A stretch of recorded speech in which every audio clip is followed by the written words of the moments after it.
ကဲကျမတို့verb form လေးကို exercise လုပ်မယ်နော် verb form မှာ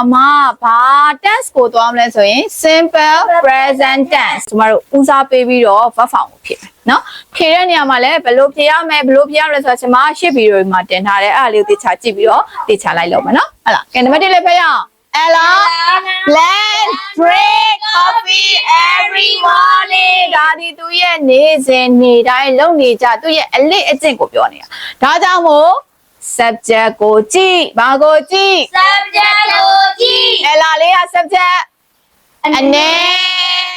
subject အနေကင်းကို verb ကိုဘယ်လိုလေးရေး G R I N K S yes subject အနေ verb အနေပြန်ပြောပါ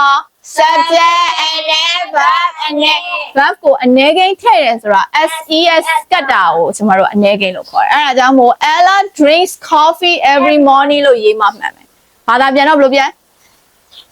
Ella ကမနေ့က coffee တောက်တယ် ဒါပဲမတူ not study Japanese အဲ့တော့ my sister blend not study Japanese တဲ့သူရဲ့မလေးကျင့်ဘူးမလေးလာဘူးဆိုတဲ့ဟာကိုပြောတာဟုတ်လား subject ကိုကြည့်အနေကိန်းပဲဒါပေမဲ့ပေးထားတာအငင်းမဟုတ်ဘူးလားဒါဆိုရင်အငင်းဆိုရင် negative မေးခွန်းဆိုရင်ဘာနဲ့ထည့်ပေးရမလဲ that's not အဲ့လိုရေးလို့မရပါဘူး that's နဲ့ not နဲ့ကိုခွဲရေးရင်ခွဲရေးခွဲမရေးဘူးဆရာမရေဒါတော့သမီးတို့တွဲရေးချင်တယ်ဆိုရင်ဒီလိုလေးရေး doesn't ရတယ်နော် does နဲ့ not နဲ့ကိုပူးရေးလို့မရဘူးနော်ဟလာပူးရေးခြင်းဒီလိုလေးအတူကောက်လေးရေး doesn't ဘယ်လိုတန်ထွက်လဲ အဲ့တော့ study study ပြောင်းကြမလို့ဘူးအဲ့တော့ my sister doesn't study Japanese very good number 3 plan you know the answer do you know that ဒါပဲ you ဆိုတာ subject အများ subject အများမေးခွန်းဆိုရင်ရှေ့ရပါထဲ do you know ပြောင်းကြလို့လားအဲ့တော့ do you know the answer မြန်မာလိုပြောတော့မေးကိုသိလားမေးခွန်းနံပါတ် do the bus arrive at 7:30 p.m. အဲ့တော့9နာရီခွဲည9နာရီခွဲမှာယထာsorry bus ကားကရောက်လာလို့မေးမှာဟုတ်လားဒါဆိုရင် sorry နောက်မှ question mark ထည့်နော်အဲ့တော့ the bus ဒီ subject အနေလားများလားအနေမေးခွန်းမဟုတ်ဘူးလားခြေသုံးပါပါထဲ does the bus arrive မှာ s တိတ်ကဆရာလို့လား at 7:30 p.m.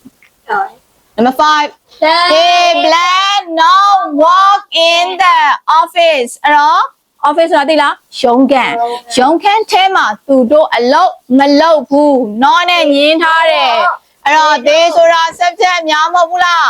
ဒါဆိုရင်ဘာသုံး do no အဲ့လိုရေးလို့ရမရဘူးဘယ်လိုရေး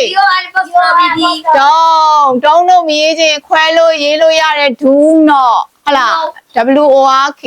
walk do not walk in the office မလို့ဘာသာပြန်တော့သူတို့ရုံးထဲမှာမလုပ်ဘူး ဒါပဲ number 6 fly in the sky ငှက်တွေကကောင်းကင်မှာပြန်တယ်အဲ့တော့ငှက်တစ်ကောင်နဲ့ပြန်လာမဟုတ်ဆရာမကငှက်တွေအများကြီးပြန်နေတာကွာ S လေးထည့်မယ် apple one correct အဲ့တော့ bus fly in the sky အဲ့တော့